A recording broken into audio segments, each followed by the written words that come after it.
students. Myself Prakash Chandra Paricha. I am head of the Department of Zoology at Ramadevi Women's University, Bhubaneswar. Under reproductive health, today we will study the medical termination of pregnancy.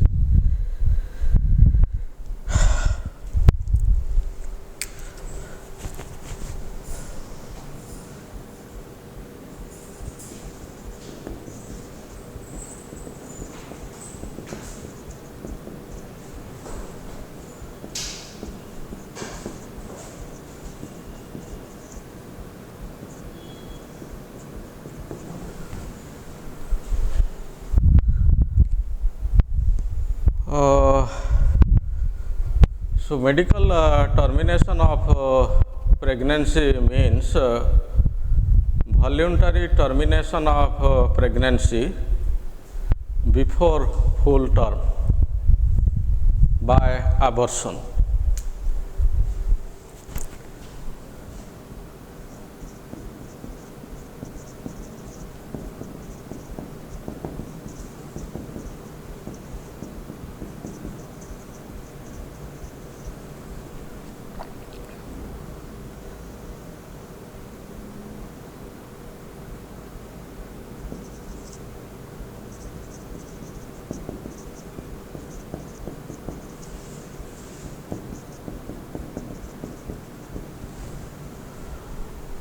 So, it is the voluntary termination of pregnancy by abortion before full term. Here the term abortion is used. Abortion refers to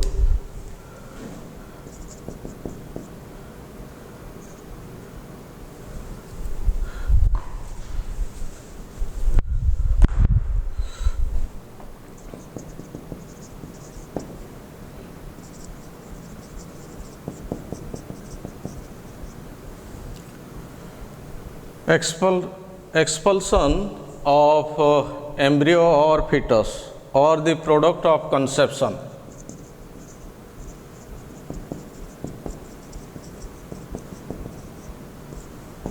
from the uterus. So, the product of conception, that is the fertilized egg which develops into embryo, later on to fetus, that is expelled from the uterus. This abortion may be spontaneous or induced.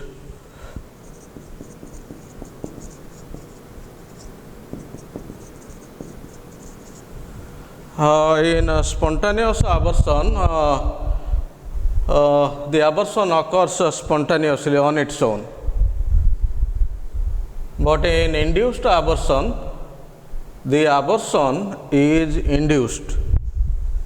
This medical termination of pregnancy or MTP is induced abortion.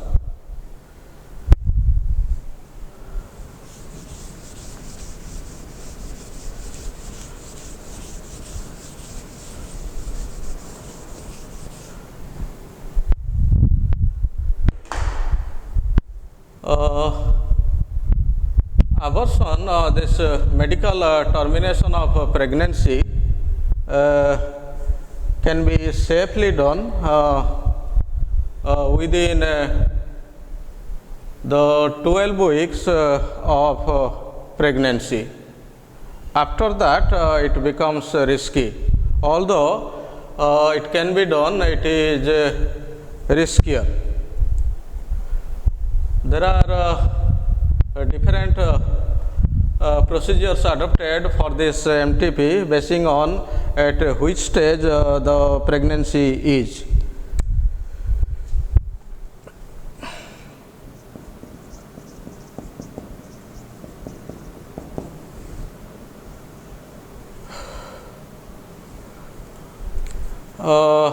When the pregnancy is less than of 10 weeks,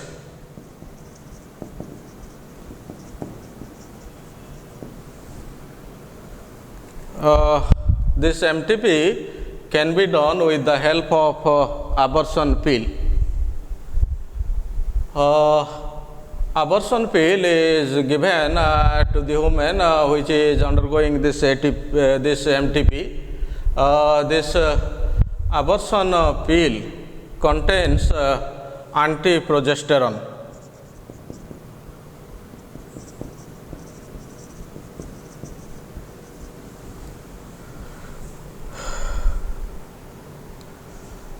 As you know, progesterone is a female sex hormone. This hormone is required for maintaining pregnancy. This hormone is required for maintaining the thickness of the uterus lining and for maintenance of pregnancy. When this hormone is not available or when its level is less, the embryo gets detached from the wall of the uterus.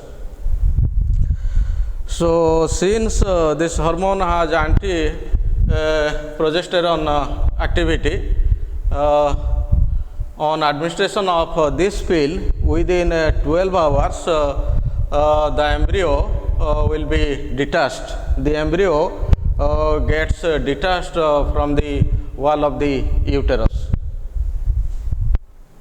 Since the uterine lining cannot be maintained, the embryo gets detached from the wall of the uterus.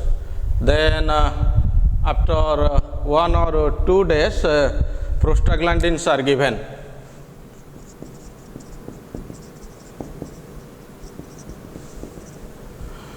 These prostaglandins will induce contraction of the uterine wall so that the contents along with the embryo from the uterus will be discharged and the process of abortion is completed.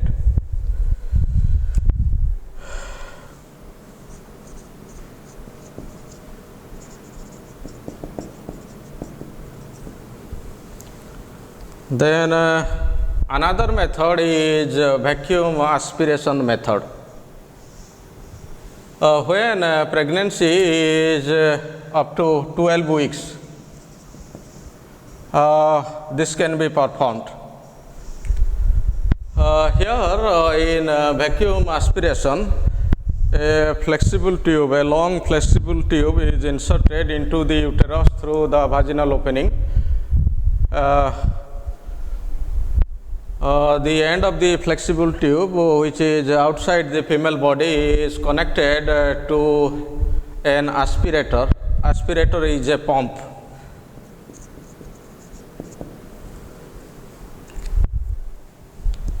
So, the tube is connected, the tube which is inserted into the uterus of the woman is connected to a pump or aspirator, and with the help of suction force, the embryo is sucked out of the uterus.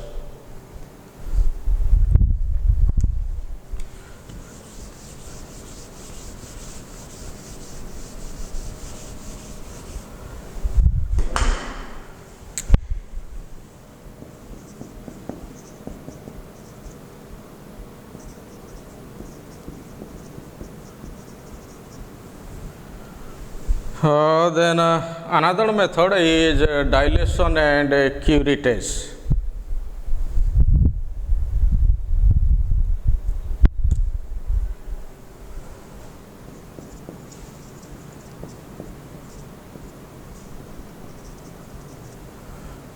When the pregnancy is between 12 weeks to 16 weeks, this can be performed. Here in this process, the cervix is stretched and a curette is used.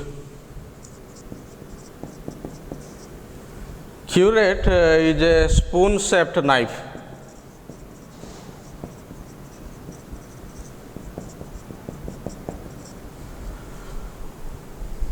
So, a curate or a spoon-shaped knife is inserted into the uterus, and with the help of that curate, the lining of the uterus is scraped, so that the developing embryo comes out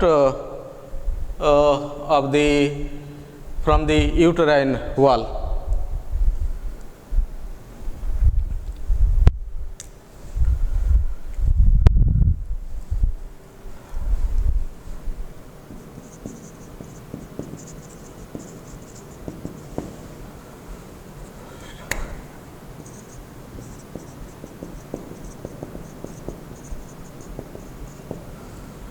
Finally,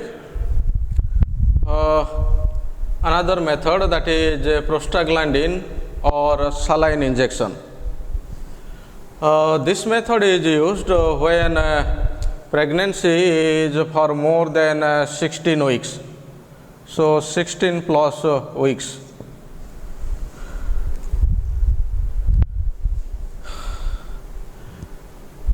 This prostaglandin is injected into amniotic fluid.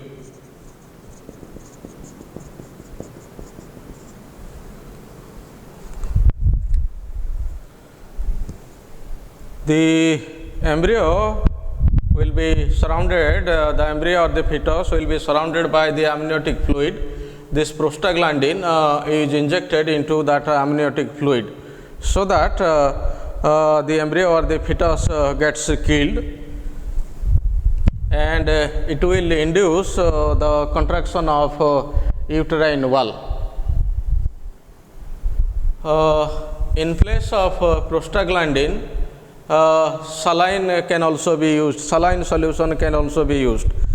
Saline solution kills the embryo, and along with saline solution, a hormone is used, so that that will induce contraction of the uterine wall. This process, prostaglandin or saline injection method, since it is performed at a more advanced stage, this is more distressing than the other methods. So, these are the different methods which can be used for medical termination of pregnancy. However, there are certain complications associated with this procedure MTP. First is it may lead to infection of the uterus. Then from the uterus, the infection may spread to the fallopian tube or the uterine tube. If there is infection of uterine tube, it may cause blockage of that uterine tube, and subsequently it will lead to infertility in that female. Or it may cause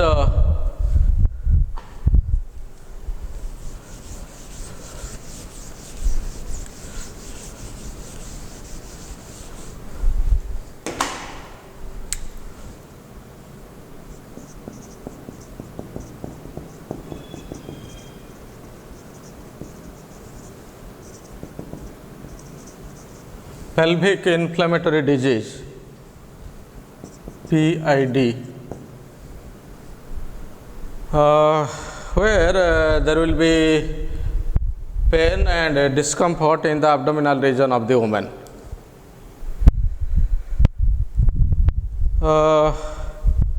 Then MTP may also lead to subsequent ectopic pregnancy.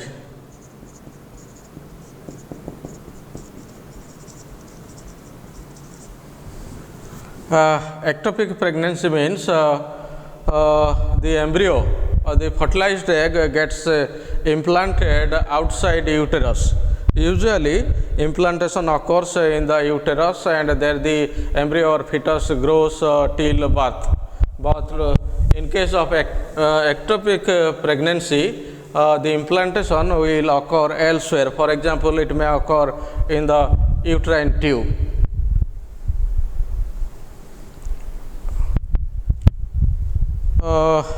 This process may also cause damage of uterus and cervix.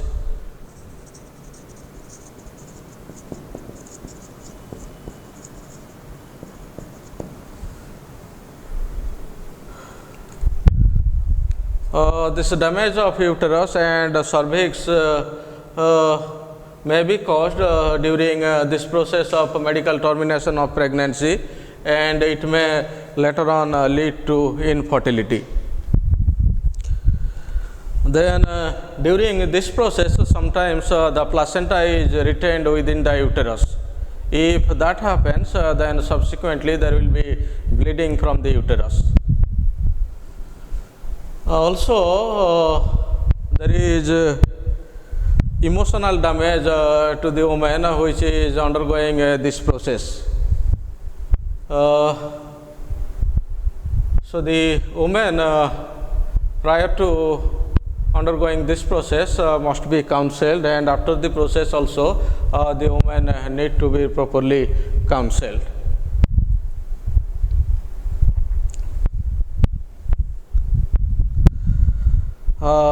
This process is not allowed in all the countries. However, in India it is legalized, and it has been legalized since 1971. But in many countries, because of social, ethical and religious grounds, it is not legalized, and it is illegal process. However, in India it is legalized, but with certain restrictions.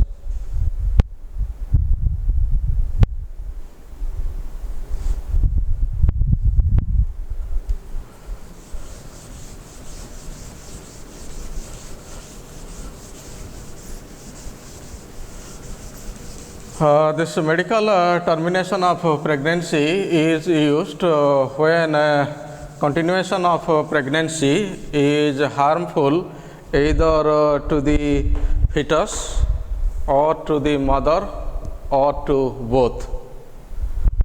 Sometimes the pregnancy may be undesired or unwanted. For example, a rape victim may get pregnant, and in such case this MTP can be used for abortion.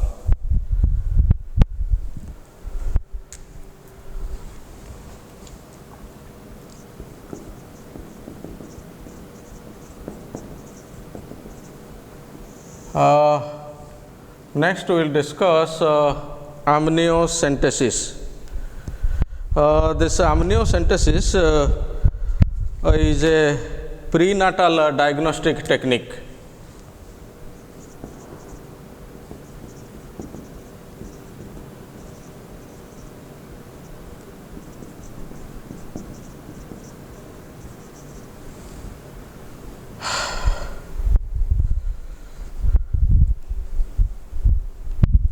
Prenatal diagnostic technique, it is this technique is a medical technique. It is used to determine the health of the unborn baby. This process, amniocentesis, is usually performed between 15th to 16th weeks of pregnancy. However, it can be performed a few weeks before this period, up to 18 weeks.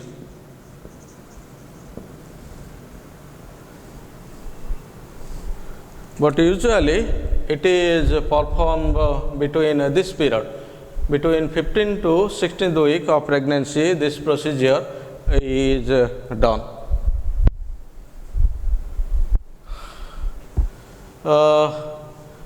This procedure is not done usually much before this period, because in the early stage there might not be enough amniotic fluid for analysis, or there may not be enough live cells in the amniotic fluid for analysis. In this test, amniotic fluid is analyzed. The chemical content of the fluid and also these cells, they are analyzed.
Look at this diagram.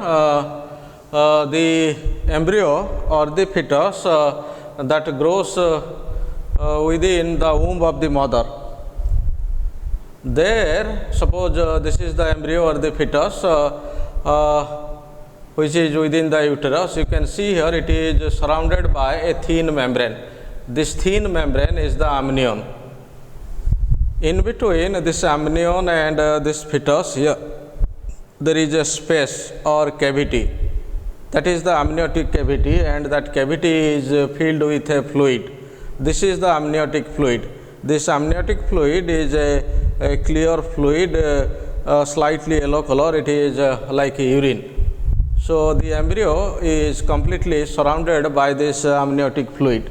This amniotic fluid provides aquatic medium for the growth of this embryo. It prevents desiccation and also it protects the developing embryo against mechanical injury or mechanical shock.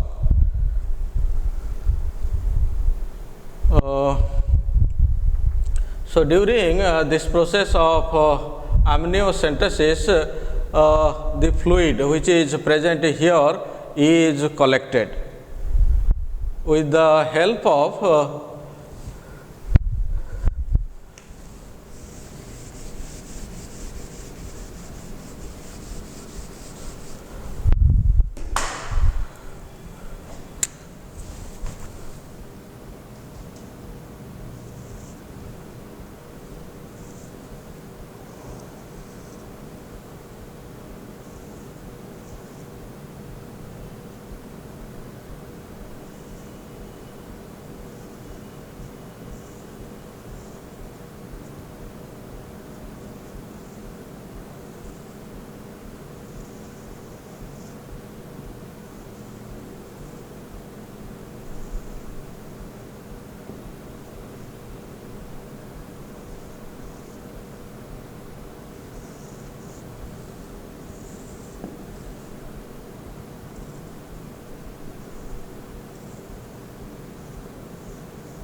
Look at this diagram.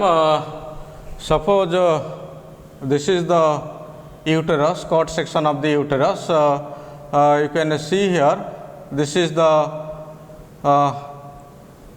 amnion, and within which this is the fetus. You can see here, this is the fetus.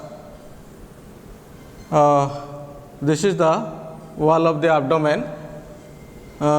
Using a needle, suppose this is the needle. Using a hollow needle,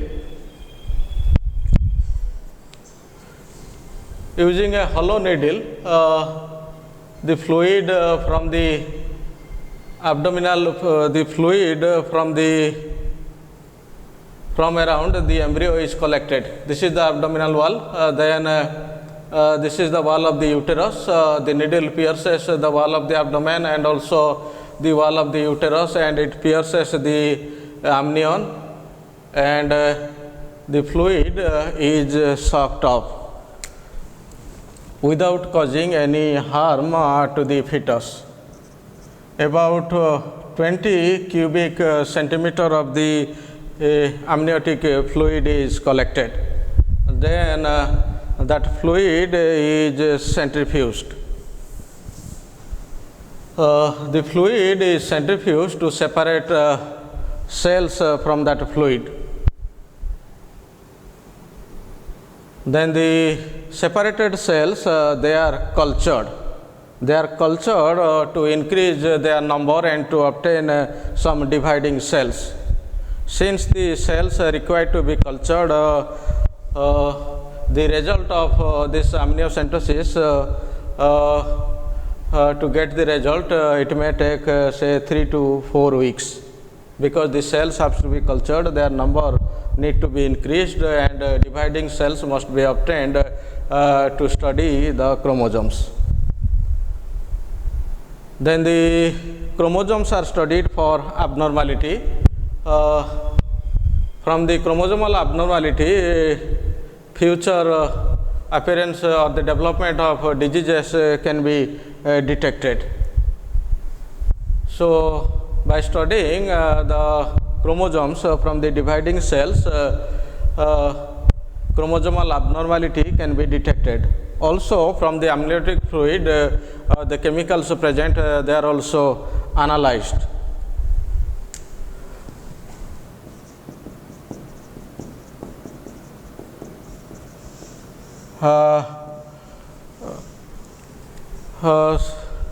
Presence of this substance, alpha fetoprotein, is also analyzed. If its content is high, then indicates development of diseases in the baby in the future.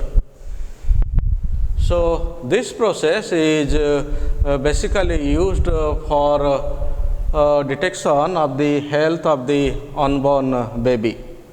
The chemical analysis report, it can be obtained within a week or say 10 days. But the chromosomal study report, it takes a long time. It may take say 3 to 4 weeks. If there is a possibility of any disease, then the parents, they can be counseled, and they may be given the option of going for an abortion. Although this process is very useful, sometimes this process is abused. This process is abused, or it is used for use of sex determination. Many parents, they go for sex determination of the unborn baby, and if it is detected that the fetus which is growing is a female fetus, then very often it is killed. That is called a female foeticide. That is illegal. Since it is illegal process, determination of sex of the unborn baby or the fetus is illegal process. Very often it is performed by quacks. who are not medical experts. So when people go to such quakes for this amniocentesis, it poses a health risk. The health of the woman may suffer and she may die because the quack is not an expert.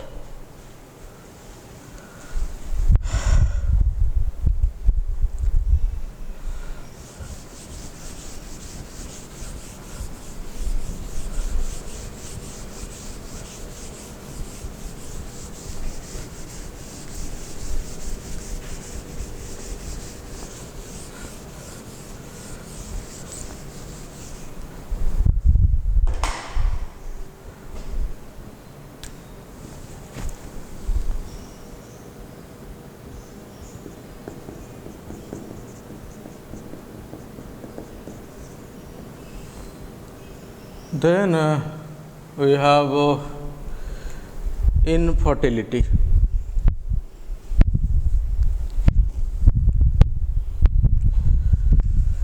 Infertility, it means inability to achieve pregnancy.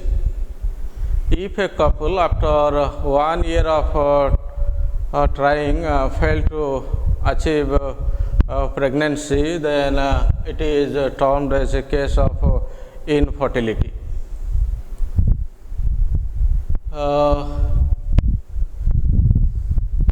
Married couple, they generally consider their life incomplete if they fail to bear a child. For many people, one of the important aims of their life is to have children.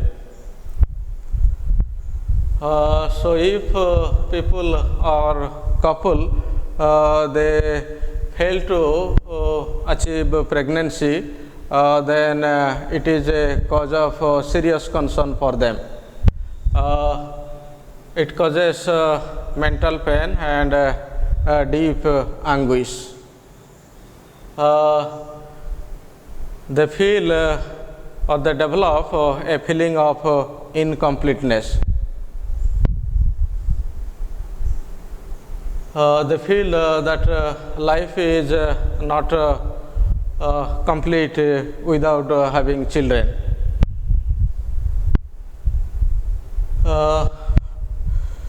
Earlier, when there was any infertility, usually it was the woman who was being blamed. But now it is known that infertility may occur because of the problem either on the part of the male partner or on the part of a female partner. Sometimes both the partners may be having certain problems that leads to infertility. Also, sometimes without any problem, without any unknown reason, couples they fail to achieve pregnancy. When there is infertility, its cause need to be investigated. The couple should seek medical advice, and on the advice of a professional health professional, they should go for various investigations to find out the reason behind their infertility.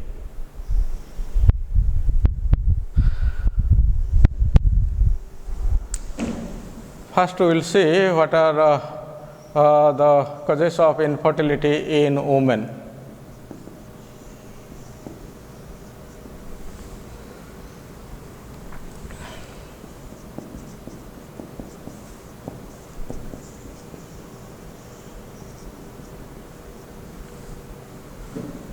One reason is failure of ovulation. this failure of ovulation may be hormonal. Usually it is due to hormonal imbalance or hormonal problem. Sometimes physical injury to the ovary may cause failure of ovulation. When the failure of ovulation is because of hormonal imbalance, it can be treated.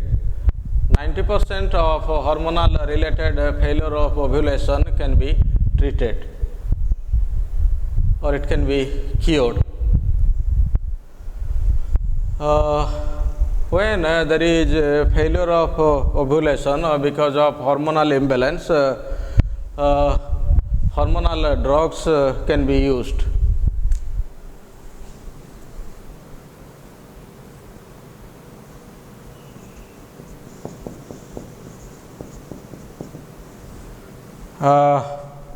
Fertility drugs containing follicle stimulating hormone and luteinizing hormone or only FSH, follicle stimulating hormone, can be used for cure. This follicle stimulating hormone, as you know, stimulates the growth of ovarian follicles in the ovary. So, when these hormones are administered, they induce the growth of ovarian follicles, and this LH it stimulates release of egg from the ovary.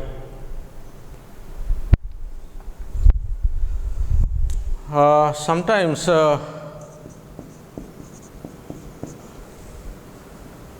gonadotropic releasing hormone, GnRH, it stands for gonadotropin releasing hormone. This hormone can be administered. If use of this hormone does not yield result, then this can be used. If release of egg from the ovary is the case, or it is the problem of failure of ovulation, then CGH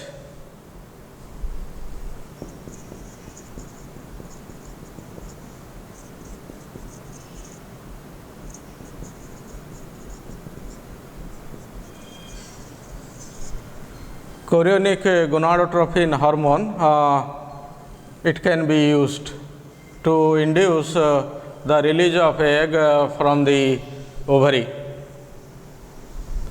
However, the use of these hormonal drugs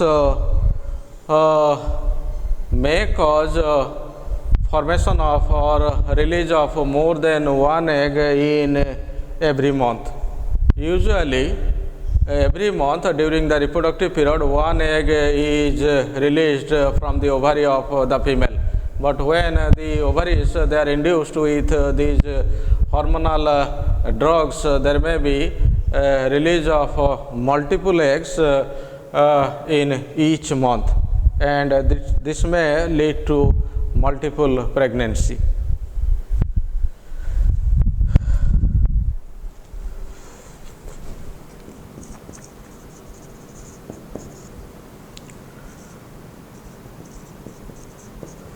Sometimes the cause of infertility in women is damage to oviduct.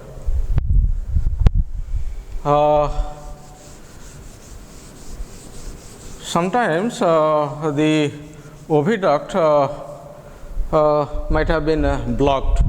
It is either partially blocked or it is completely blocked. This blockage on rare occasions may be congenital, that is present from birth. On other occasions, it may occur due to infection. Sometimes the delicate internal lining of the oviduct might have been damaged, leading to infertility. Sometimes adhesion may be a problem. Adhesion of oviduct. Adhesion of oviduct means the oviducts with strands of tissue is attached to some other organ like say uterus. When the oviduct is attached to some other organ with the help of tissue, then its natural contour is distorted, its natural shape is distorted, and it may not transport the gametes, leading to infertility. This can be corrected through microsurgery.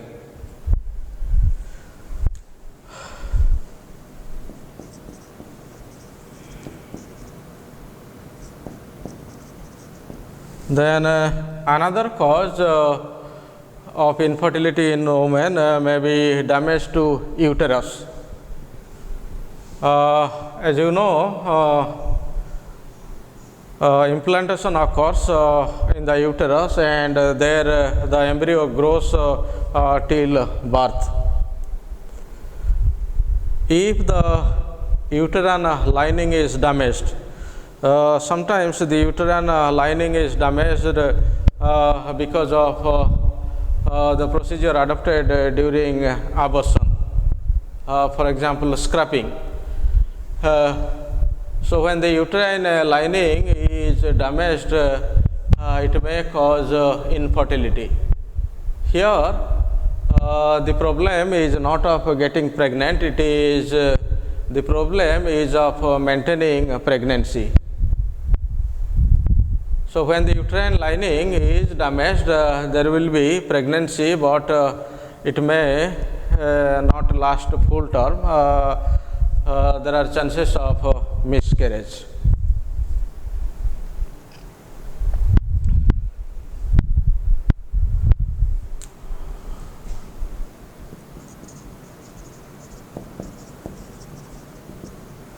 Then damage to cervix may be another cause of infertility in women. Cervix is the neck of the uterus through which the sperm enters the uterus. Sometimes the cervix gets damaged. It gets damaged during difficult birth or during abortion. It may get damaged. There may be development of scar tissue in the cervix, so that the opening through which the opening of the cervix through which the sperm enters the uterus becomes narrow. Sometimes the cervix does not produce enough mucus, so that the sperm cannot travel to the uterus. Then on rare occasions, the woman produces antibody. The woman produces antibody against the sperm of a male partner. When the woman produces antibody against the sperm of the male partner or the husband, the sperms get killed, so that there will be no conception. So these are some of the causes of infertility in women.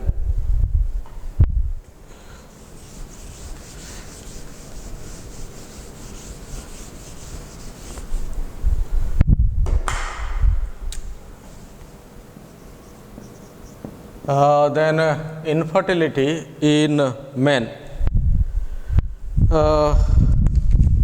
In men,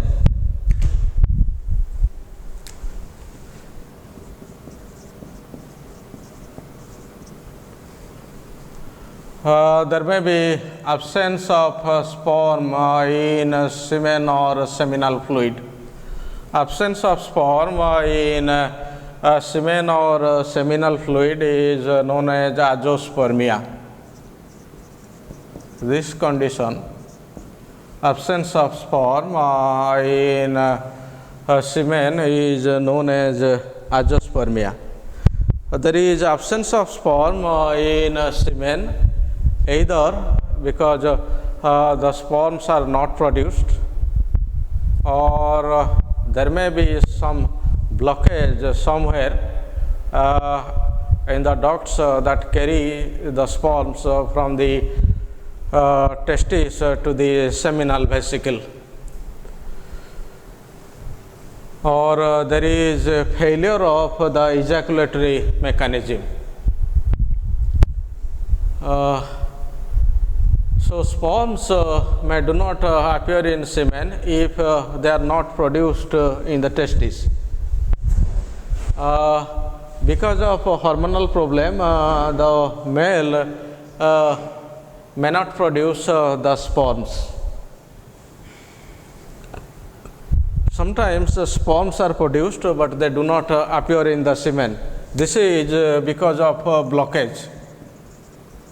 Blockage in the sperm carrying duct. This blockage occurs maybe because of infection or for some other reason. So even if the sperms are produced, if there is blockage, the sperms will not appear in the semen. Sometimes there is a failure of ejaculatory mechanism.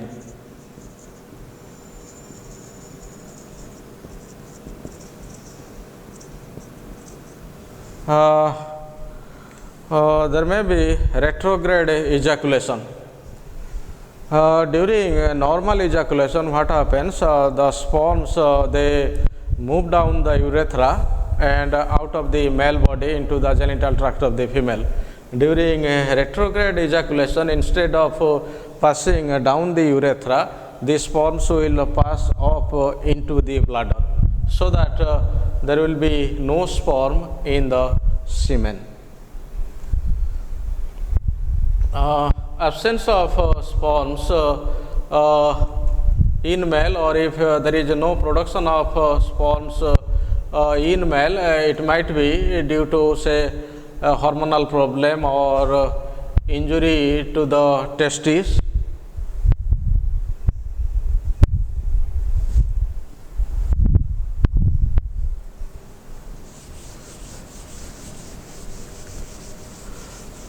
Then another cause of infertility in men is a low sperm count.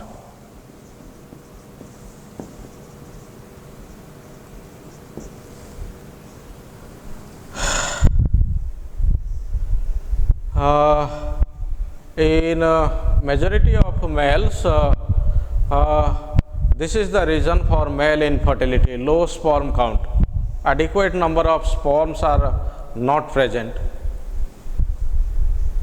The reason behind a low sperm count might be hormonal, or some other reasons, say for example use of certain drugs like marijuana or antidepressant drugs or drugs for hypertension.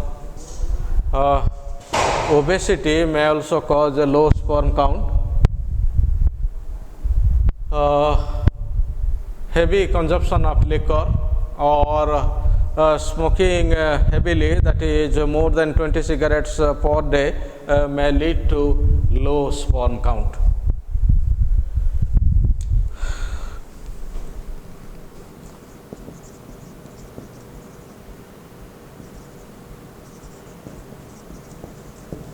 Another cause of infertility in males is abnormal sperms. Abnormal sperms means the sperm will be having two tails, or sperms without tail, or sperm without sperm head. These are abnormalities found in case of the sperms. Such abnormal sperms are not capable of fertilizing the egg. it is perfectly normal to have a small percentage of sperms to be abnormal, but when a high percentage of sperms are abnormal, it will lead to male infertility.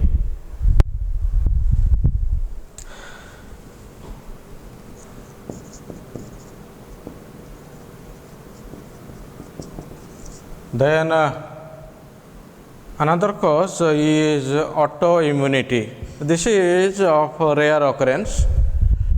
Here the male body produces antibody against his own sperm. The antibodies attack the sperm so that the sperms die, and it leads to infertility.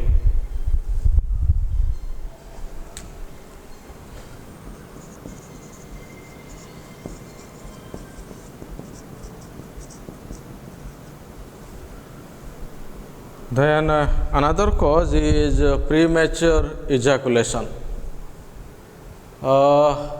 Here the male releases the sperms before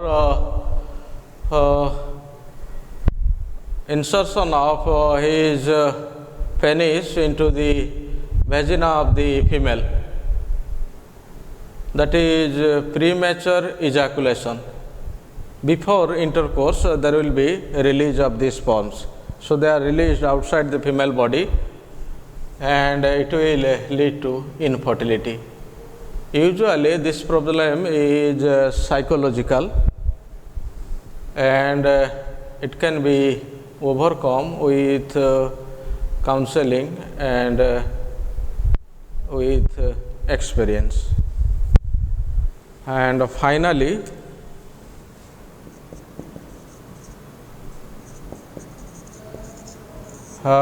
impotency.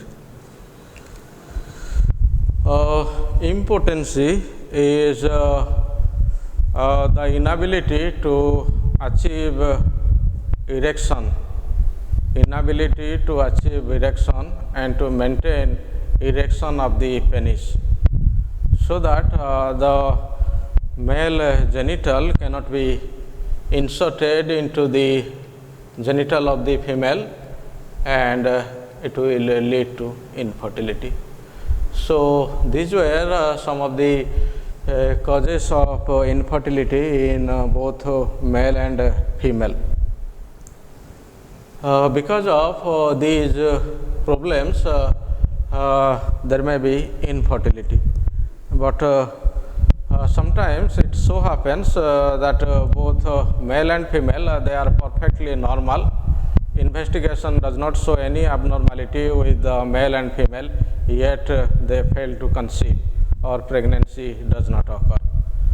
In such cases, assisted reproductive technologies are available so that such couple can use them to have baby. What are those assisted reproductive technologies that we will discuss in our next class?